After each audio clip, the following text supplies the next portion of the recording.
जीवन में जो कुछ भी सुख दुख होते हैं, जीवन में जितने दुख मिलते वे निज दोषों के कारण ही, पर जिसमें इतना ज्ञान नहीं वो दोष मिटाना क्या जाने।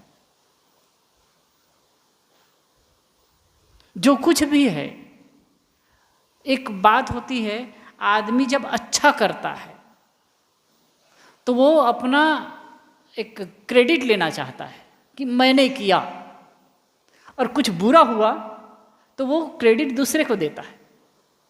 सही है? अगर दुखी है वो तो किसी देव के कारण दुखी है, किसी भूत प्रेत के कारण दुखी है, किसी पड़ोसी के कारण दुखी है, कोई पत्नी के कारण दुखी, कोई पति के कारण दुखी है, कोई बच्चे के कारण दुखी, कोई दूसरे के कारण दुखी है।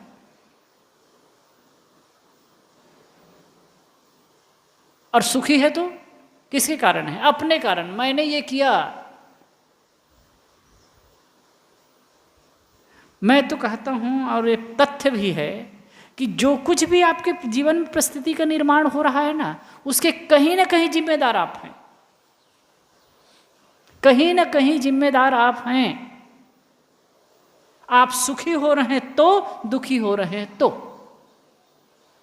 आप स्वस्थ हैं तो और अस्वस्थ हैं तो, हमको इस चीज को स्वीकारना चाहिए।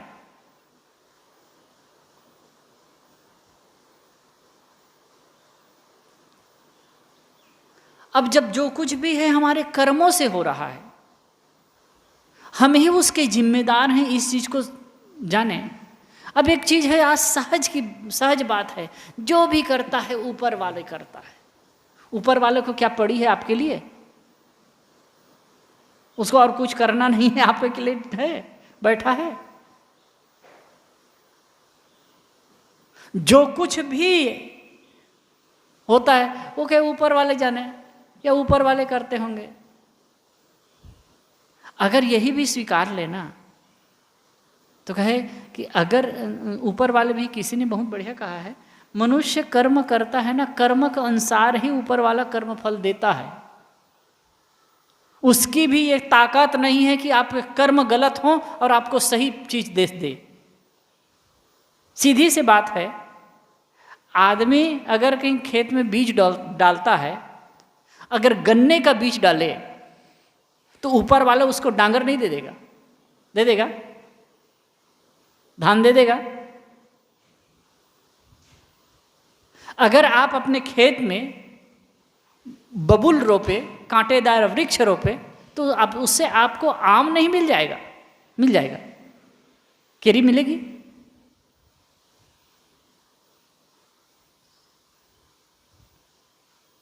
इसीलिए कहा गया स्वयं कर्म करोत्यात्मा स्वयं तत्फल मनुष्यते। आपकी जो भावना है, जहां आस्था है, जो करते हैं वो करिए, लेकिन इसको समझना होगा कि आपके कर्म के आड़े कोई नहीं आ सकता, भगवान भी नहीं, ईश्वर भी नहीं।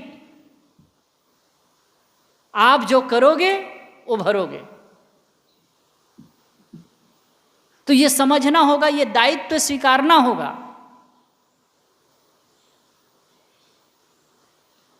अब देखो, आजकल बहुत ज़्यादा बीमारियां हो रही है।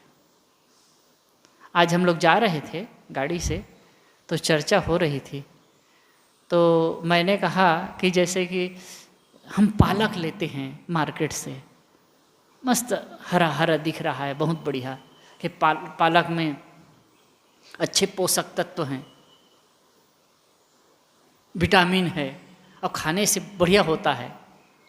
लेकिन हमें क्या पता कि उसमें कितना दवाई पड़ी है, कितना खाद डाले हैं।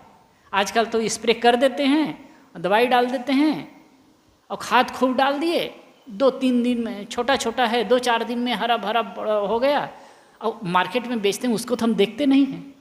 तो साहेब जी ने कहा कि कहाँ तक बचेंगे, हर चीज में तो पड़ा हुआ है। अभी हम लोग कुछ समय पहले मध्य प्रदेश में जबलपुर साइड में गए थे, तो मग की खेती होती है उधर। कई फसल होता है, तो उसमें एक फसल मग की भी करते हैं। अब किसानों की भी मजबूरी है साहब, क्या करें। बरसात का समय बिल्कुल नज़दीक आ रहा था, उसी समय हम लोग गए थे, शायद 15 जून के आसपास गए थे, 15 जून के आसपास करीब गए थे। तो बरसात नज़दीक है और मग है बिल्कुल हरा हरा, फल तो पक गए हैं लेकिन वो हरापन है। अब उसको काटेंगे तो सूखने में कम से कम, वो ऐसे सुखाएंगे ना तो कम से कम 8 से 10 दिन लगेगा, काट के रख देंगे तो भी 2-4 दिन तो लगेगा ही, और जब सूखेगा तभी उसको थ्रेशर में डाला जा सकता है। और उसके चक्कर में तो बरसात पड़ेगी और एक बरसात में साफ हो जाएगा, वो खराब हो जाएगा। तब क्या करें? स्प्रे करते हैं, ऐसे स्प्रे करते हैं कि वो अगर कहीं आज शाम को स्प्रे किए, दूसरा दिन और तीसरा दिन में एकदम सूख जाएगा, काटने लायक हो जाएगा। तो मैं टहलने गया था वहां,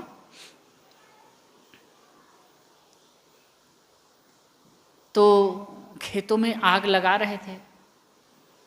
तो मैं, एक किसान था, एक खेडूत था, उससे बात किया कि भैया आप आग लगाते हुए एक प्रदूषण होता है, नुकसान हो रहा है, इससे अच्छा है कि इसको पशुओं के लिए रखते, इतना बहुत बढ़िया ये उसके खाने के लिए चारा है, या तो फिर यहीं सड़ने देते। तो उन्होंने छूटते ही कहा, महाराज ये तो जहर है, जहर का। मैं कहा कैसे जहर है? तो कहे उसमें जो दवाई स्प्रे किए हैं ना, वो पशु के खाने लायक नहीं है। तो कहे भैया इसी में से हम लोगों को खिलाते हो, उसी में से हमको खिलाते हैं। अब वो दाना ला करके खाएंगे। तो साहब जी कह रहे थे हर चीज में तो पड़ा है, मग खा रहे हो, चावल खा रहे हो, गेहूं खा रहे हो, जो कुछ भी खा रहे हैं, यहां तक कि जो हवा पी रहे हैं, पानी भी प्रदूषित हो चुका है। तो इसके जिम्मेदार कौन है? पूरे अस्तित्व को, पूरे प्रकृति को एक प्रकार से प्रदूषित करने वाला कौन है? अभी तो बहुत ज्यादा परिस्थिति हो रही है। और तो कहीं ना कहीं हमारे कर्म ही तो हैं, हम ही तो गलत करते कर करके और परिस्थिति बिगाड़ रहे हैं। अब बात आती है भाई हम करें तो करें क्या? इसको कंट्रोल तो नहीं किया जा सकता। अपने स्तर से हम कर सकते हैं, अपने में सावधानी रख सकते हैं। खैर ये तो एक वैश्विक समस्या है, संसार की समस्या, विश्व की समस्या हो रही है। कोई हमारे साथी को एक दिन कह रहे थे, अमेज़न के जंगलों को जो ये किया जा रहा है, मतलब काटा जा रहा है, जिस प्रकार से अभी वनों की कटाई हो रही है, तो निकट भविष्य में बहुत बड़ी क्षति होगी। ताप तो बढ़ ही रहा है, समुद्र का जल स्तर बढ़ रहा है, ग्लेशियर पिघल रहे हैं। अब ये सब चीज़ को सोचोगे ना, तो अगर की बात करोगे तो लगता है अरे यार क्या है। हम कहते हैं अभी बहुत बढ़िया समय है, अच्छा समय है अभी, और विकट समय आने वाला है। और युद्ध की स्थिति में क्या परमाणु बम एक से एक रखे हैं। एक तो मैं पढ़ रहा था, रसिया में ऐसे परमाणु बम है सबसे हाई पावर का, कि जो हिरोशिमा नागासाकी में जो परमाणु बम गिराए थे और नष्ट हुए ना, उससे 1000 गुना पावरफुल है वो।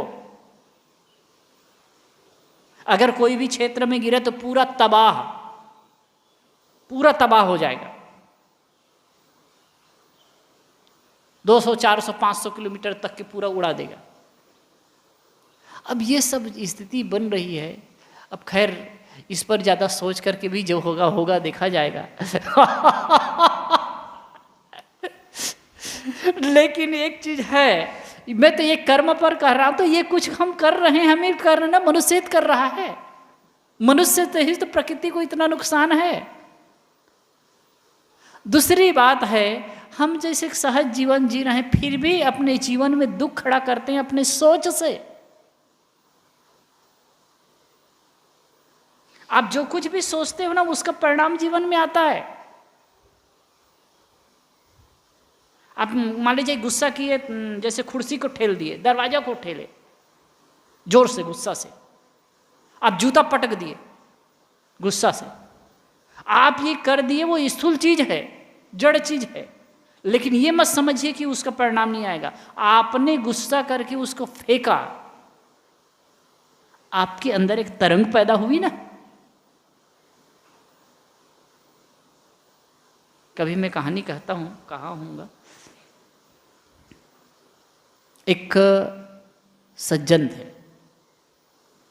महात्मा से मिलने के लिए, एक महात्मा थे, पहाड़ पर रहते थे, चोटी पर रहते थे, छोटा सा पहाड़ था, गुफा से होकर के जाना होता था।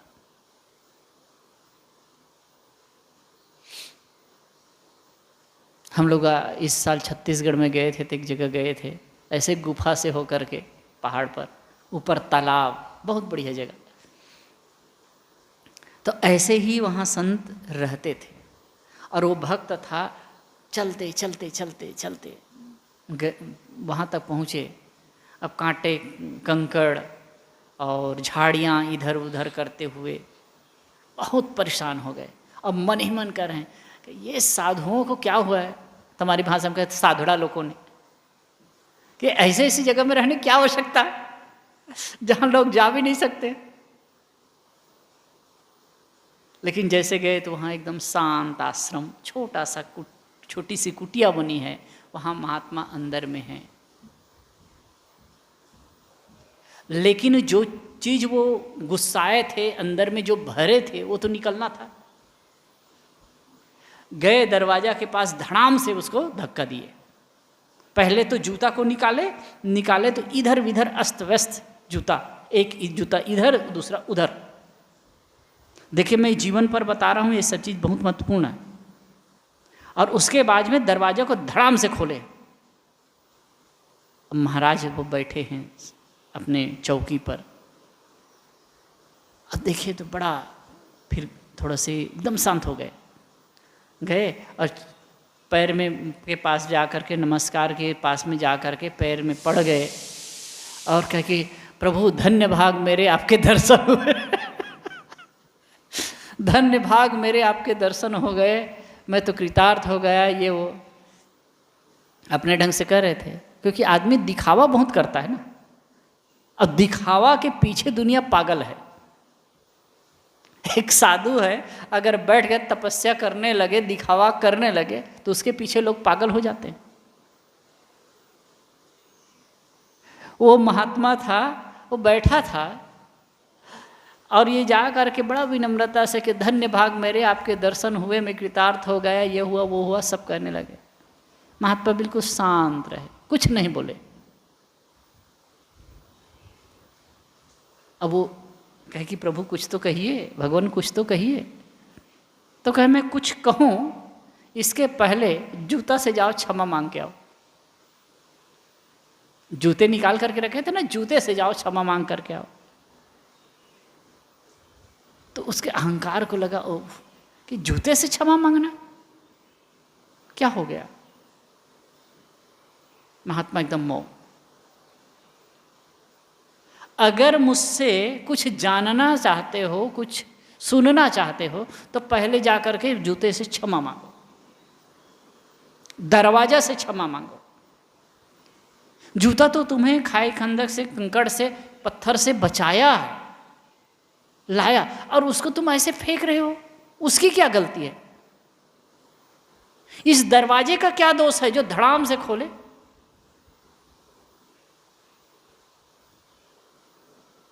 अगर तुम कुछ जानना चाहते हो तो पहले उनसे क्षमा मांगो।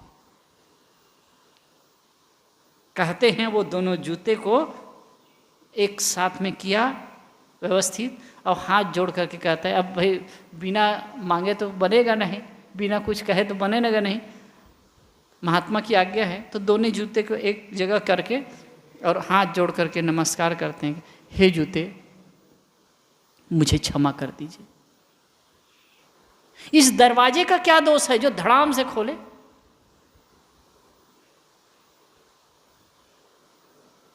अगर तुम कुछ जानना चाहते हो तो पहले उनसे क्षमा मांगो।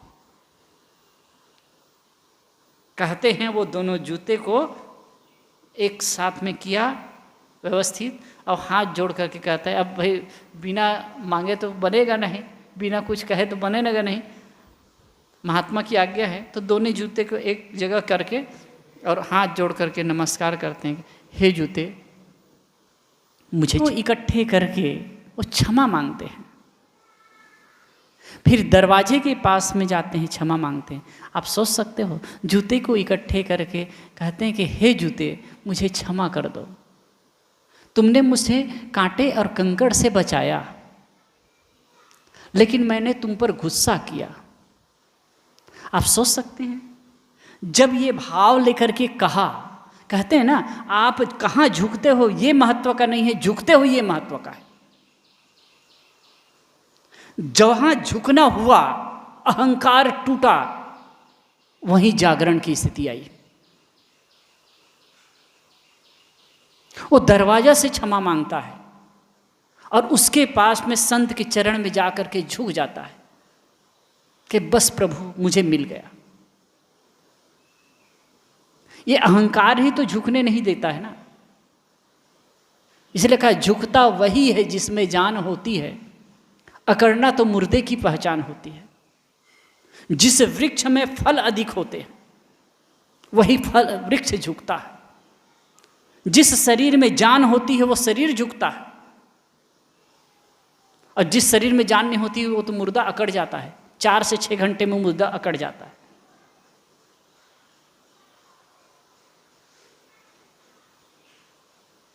तो वहां जाकर के वो विनम्र हो गया, सीखा।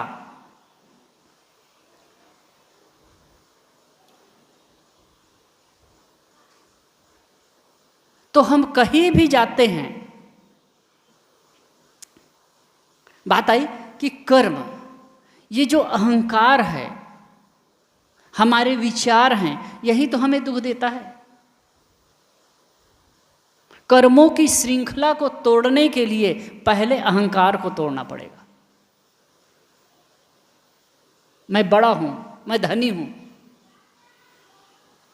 मैं विद्वान हूं, मैं अमुक जाति का हूं, सब मूर्खता है। हमारे गुरुदेव जी कहते थे कि बड़ा धनवान, कोई कहता है कि मैं बड़ा धनी हूं, मतलब बड़े कबाड़ी हो। बड़े कबाड़ी हो, आपके पास कुछ कागज के कचड़े अधिक होंगे, कागज के नोट होंगे, कुछ सोने चांदी होंगे, पत्थरे तो हैं वो, कुछ ईंट पत्थर होंगे, कुछ धातु के पत्थर होंगे, बस इससे अधिक और क्या होगा।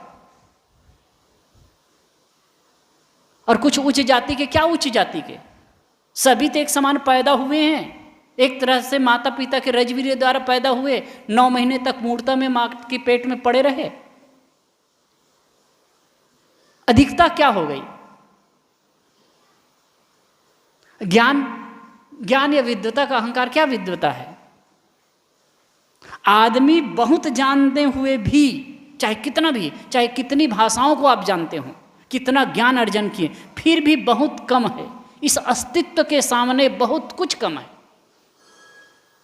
इस सत्ता के सामने बहुत कम है। जैसे कि कोई आदमी अंधियारी रात्रि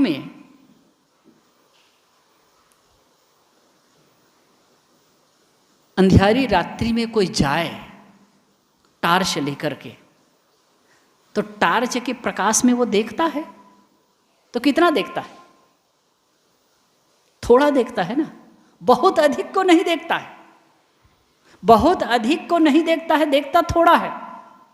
ठीक ऐसे ही हम अपनी छोटी बुद्धि से थोड़ा ही देख पाते हैं, बहुत अधिक को नहीं देख पाते। एक इंजीनियर है, एक बड़ा इंजीनियर है, लेकिन वो ज्ञानी होते हुए भी अज्ञानी है, क्योंकि वो पंचर बनाना नहीं जानता है। उसके बारे में अज्ञानी है कि नहीं? एक डॉक्टर है, एमडी है, एक सर्जन है, लेकिन वो बढ़ाई काम नहीं कर सकता, अज्ञानी है कि नहीं? तो कोई न सर्वथा ज्ञानी है, न कोई सर्वथा अज्ञानी है। तो किस चीज का अहंकार? मैं तो कह रहा था, बात शुरू हुई थी कि हमारे जीवन में जो कुछ भी हैं, सुख और दुख, जो कुछ भी निर्माण है, जो भी परिस्थिति हमारे जीवन में है, उसके कहीं ना कहीं उत्तरदायी हम हैं, कोई दूसरा नहीं है।